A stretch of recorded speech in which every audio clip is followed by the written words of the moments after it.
that you can watch all of my ASMR videos on my Patreon without the YouTube advertisements. Okay, I hope you enjoy.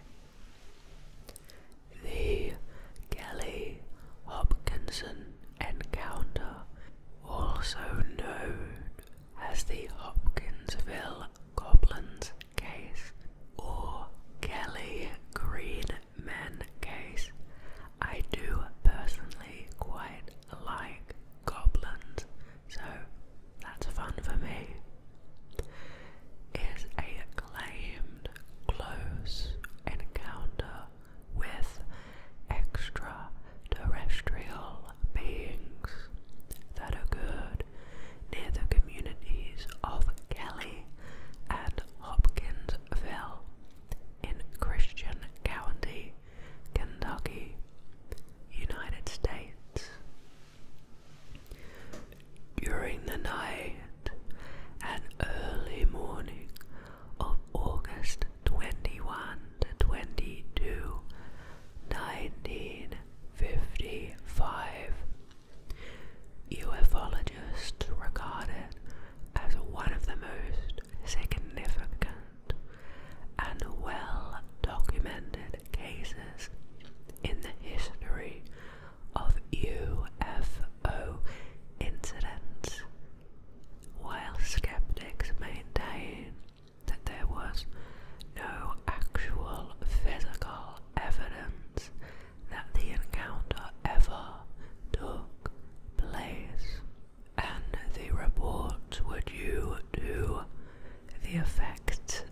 15 and continues to be the number most often reported.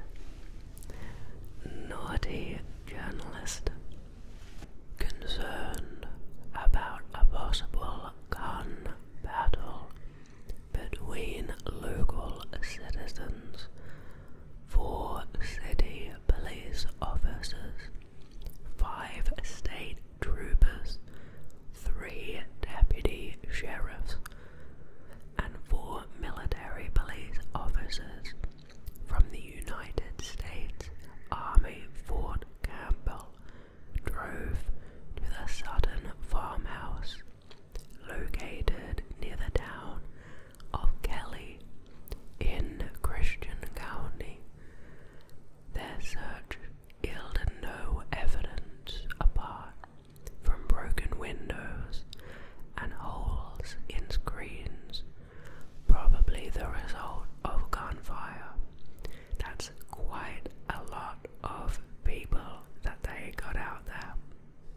Residents of the farmhouse included Glennie Langford, her children Lonnie, Charlton, and Mary, 2 grown sons from a previous marriage, Elmer Lucky Sutton, John Charlie J.C. Sutton, their respective wives, Vera and Aline, Aline's brother O.B. Baker, and Billy Ray Taylor, and his wife June. Both the Taylors, Lucky, were reportedly itinerant carnival workers who were visiting the farmhouse. When officers returned the next day, they found the house empty. Neighbors informed them that the families had packed up and left after claiming the creatures had returned about 3:30 in the morning. Now the press coverage.